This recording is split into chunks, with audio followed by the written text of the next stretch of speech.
worldview, so like it would mean stewardship, it would take these aspects of like Native American spirituality. She has similar to Silent Spring, she has a tone of authority and common sense.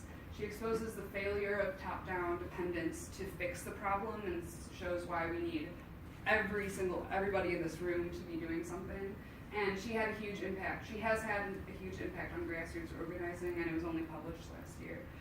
Things that I found were not so effective about it was it's so overtly progressive and political, which I think is in one way a good thing, but in another way I was reading this book and I was like, I know that for the most part people who think like me already are reading this book. The people who need to read this book probably aren't reading it. Because she takes such a political stance, because she's like, BP is a problem, this is a problem, capitalism is a problem. And most importantly, she uses this language of war to describe climate change. So after reading both of these books, I found, coming back to that question of, is there really a root issue in language with the environmental movement? Because these are really powerful books, but I still found that what George Lakoff was saying was contained within these books. Most specifically in the way climate change is talked about, and what I argue is an issue with the word climate change itself. So the rhetoric that Naomi Klein falls into in describing climate change is fighting it, putting it into this, what George Lakoff would say, a narrative of protagonist, antagonist. So climate change is this thing that we have to fight, which means there's some protagonist who's gonna fix it so we don't have to fix it. And then it puts climate change as this like offender, which displaces the blame from us and from fossil fuel companies, most importantly, and corporations.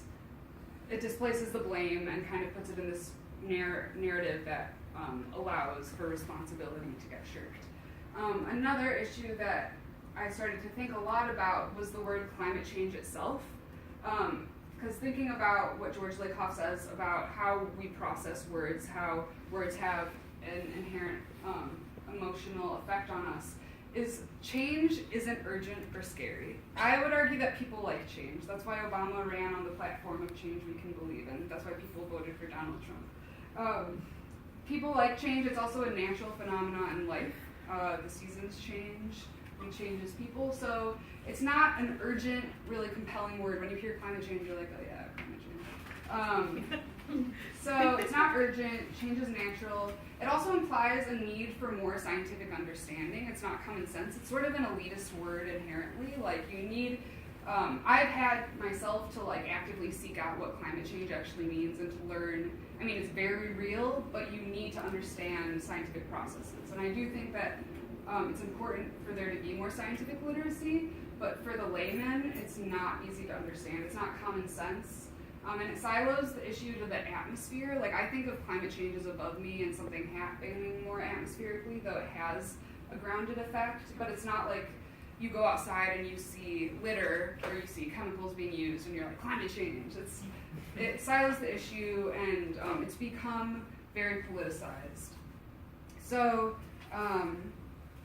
one other issue that I found within the books is the pronouns used. So the authors use we very, very frequently, and it sort of